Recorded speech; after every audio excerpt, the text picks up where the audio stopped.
Hello, loved ones. This is Matt Stevens. I sound like I'm doing the podcast, I guess. Hello, this is Matt Stevens, and this is the My Sober Addiction Podcast. Actually, this is not, but whatever.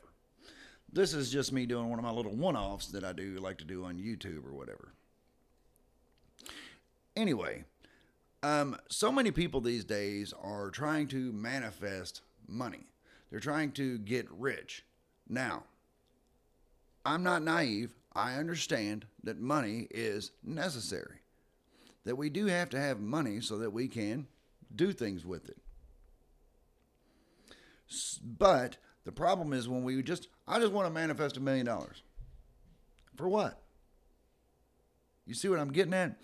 You're far better off to manifest experiences that will require you to have $1,000,000. I hope that makes sense because you can use your imagination and you can even do some visualization. You can even go on Google and Google a $1,000,000 ATM receipt. I've actually got one of those saved in my photos. It's pretty cool. I like to look at it. It gives you a kind of cool feeling to see a bank receipt that shows a balance of $1,000,000 and some whatever it was. But we don't. When we incarnate in this construct, we have come here for experiences. We have come here to gain experiences, maybe to learn some lessons, maybe to learn how to do something, such as manifest, create something out of nothing. And actually the science, the physics behind the whole thing kind of verifies that. Because in this reality that we're in now, when we follow the physics, when we realize that everything is energy. Everything is energy. It's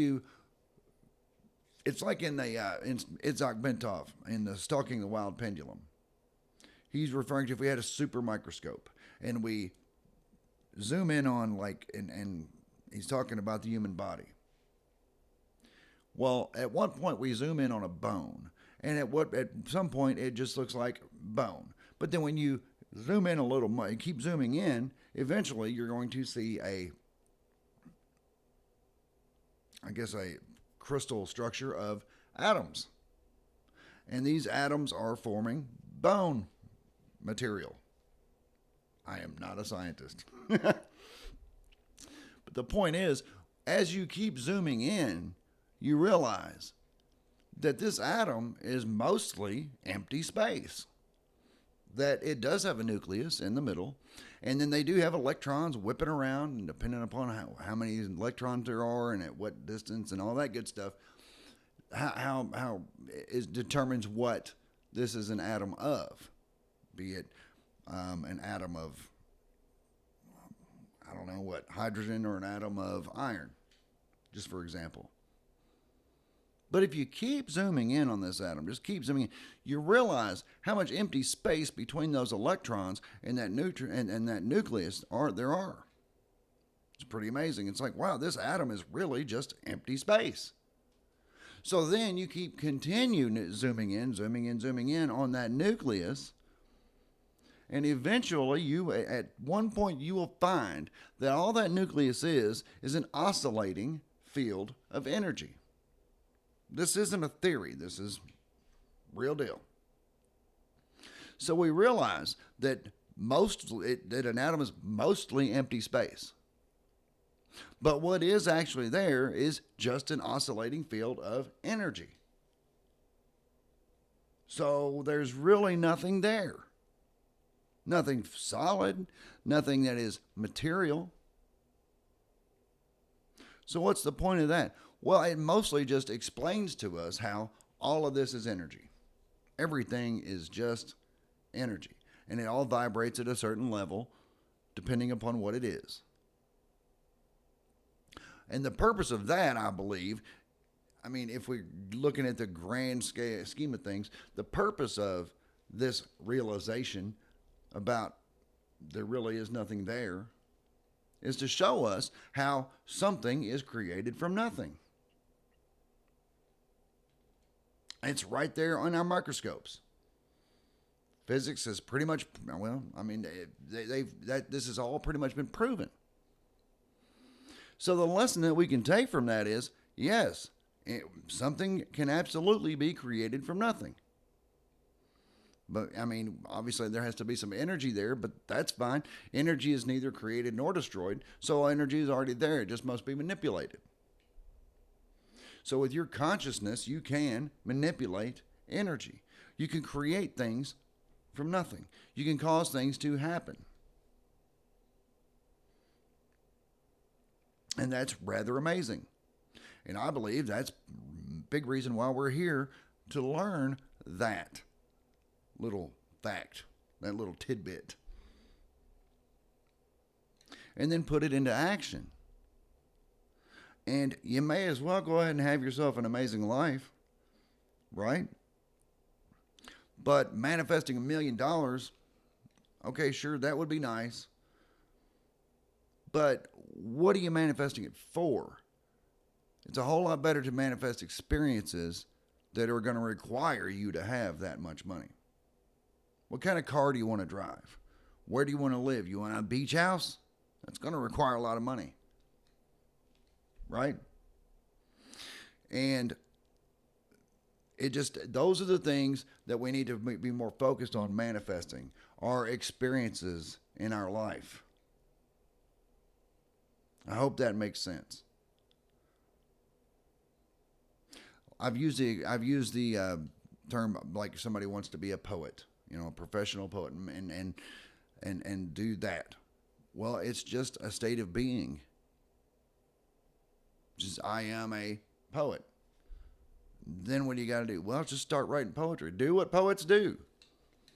I mean, I'm not going to say I am a poet and I'm going to manifest this with using the law of attraction. I'm going to attract to me being a poet. That doesn't make any sense at all, does it? I'm not saying it's not good. I'm not saying law of attraction doesn't work. But the part that it leaves out is you have to start doing it. That's all. It's that simple. It really is that simple. Just begin doing it. Whatever it is that you want to be, begin to be it. Declare that over your life. Understand that your higher power will help you. It will make things happen for you. I mean, in the Judeo-Christian Bible, it says, call those things that are not as though they were. And they will be. Right? I mean, all throughout the Bible, it says that ye, meaning you, are gods. Even in the Christian text, I mean, Jesus said, doesn't it say that you are gods? Yes, it does. And all these things I do, you will do, and more. So you're an amazing, amazing being. You are a spiritual juggernaut. You just haven't learned how to do it yet. Or maybe you have. And really, there's no real trick to it. There's no trick to it. You just begin to be it. But that does require action. Start doing it. Physically do it. It's like, well, I got a job. I got to work. Okay, that's fine. Fine. You may be surprised. In fact, you will be surprised if you begin to be the poet. You're going to be shocked when you, let's say a year from now, you look back on your life and you realize, I'm a professional poet. At what point, how did that happen? And that's how it should be, because you just kind of slide into it. It shouldn't be some big moment, some big epic, climactic moment where, holy crap, here's my manifestation showing up. No, you just become it. And it's as if you always were. So whatever it is that you're wanting to do, just do it. I am. two most powerful words in all of the universe. I am. I am a poet. I am happy, healthy, wealthy, and free. Everything is working in my favor. And do what? Write poetry. Put it online somewhere. I don't know. Wattpad is good. I'm not endorsing Wattpad. That's just what I use for my stuff that I write. That and Substack. Substack's great. In fact, that would be a great place to put poetry. Substack, yeah. Speaking of, if you wouldn't mind, while you're on Substack, find me, Matt Stevens. Give me a subscribe. Free subscription's fine. If you want to do a paid subscription, thank you. Either way, I'm good. You don't get any more. Not right now. I'm not doing more for my paid subscribers as opposed to my not paid subscribers. It's all the same either way. If you like what I'm doing, you want to show me some support or a little attaboy, there you go. I think it's like $8 a month. Yeah, it's $8 a month. So anyway, whatever. Give me a subscribe here on YouTube and a like and whatever else. And the podcast is My Sober Addiction with Matt Stevens. And I will be back with you, dear loved ones. If I can get my glasses going. Be back with you, dear loved ones, directly.